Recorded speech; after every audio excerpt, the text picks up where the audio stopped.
Good evening, guys. Engineer Pat 5290 coming to you with just a few little pointers on N scale cars. I apologize if I sound a little bit rough. I've actually been dealing with a cold, and I'm actually getting over it. I actually have some samples of some of my N scale cars. I want to show y'all some of the differences between the N scale cars that you would see at your hobby store or your local train store. Like as always, every manufacturer is different when it comes to design. For not only locomotives, but also for the cars. Like the trucks are designed differently. The material that are used on the wheels is a little bit different. And the way everything is set up is different on just about every car that you see. And that's why for lots of different cars, you need different parts. Well, I have some samples of some cars that have a one-piece assembly compared to a traditional assembly. We're going to start with the ones on the left. These are Microtrains boxcars, and you can see nicely detailed, but on the bottom, you can see here, there is a truck pin that holds in each truck, and this is one unit.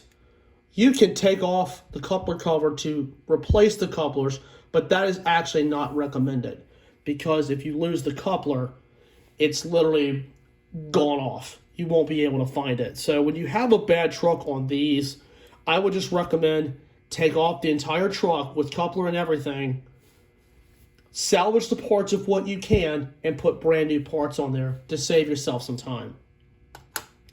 Here's the other one that just looks literally the same.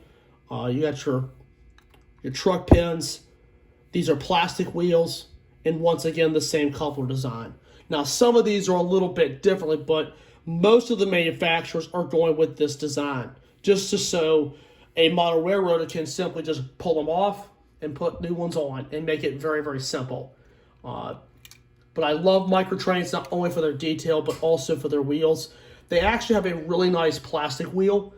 I've had a lot of good luck with Microtrains on the N-scale side, and like I said, these are awesome cars. If you want a good manufacturer, Microtrains is the way to go for some of it.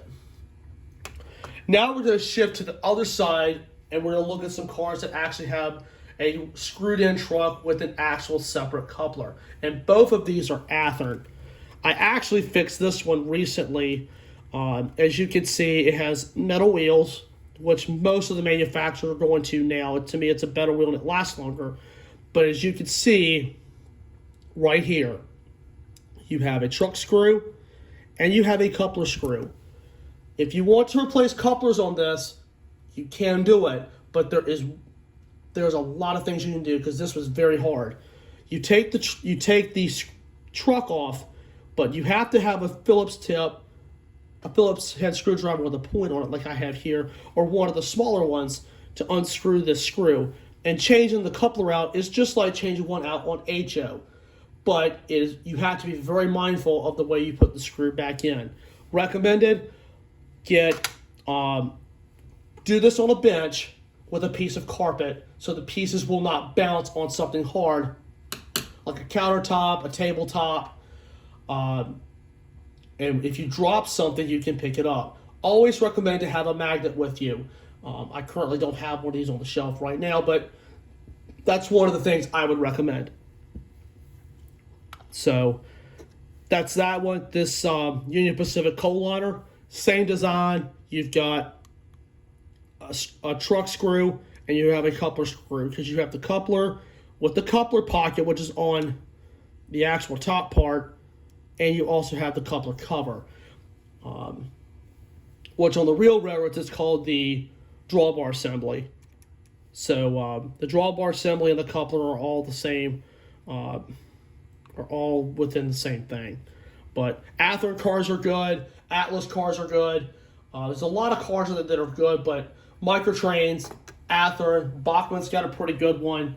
Like I said, Microtrains, Atlas.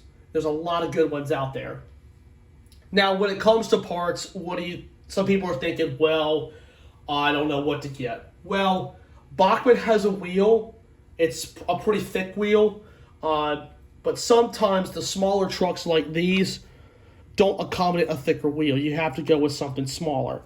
These are the wheels I just started to use here. The 33-inch metal wheels. These are made by, I think they're made by Eastern Seaboard, I think.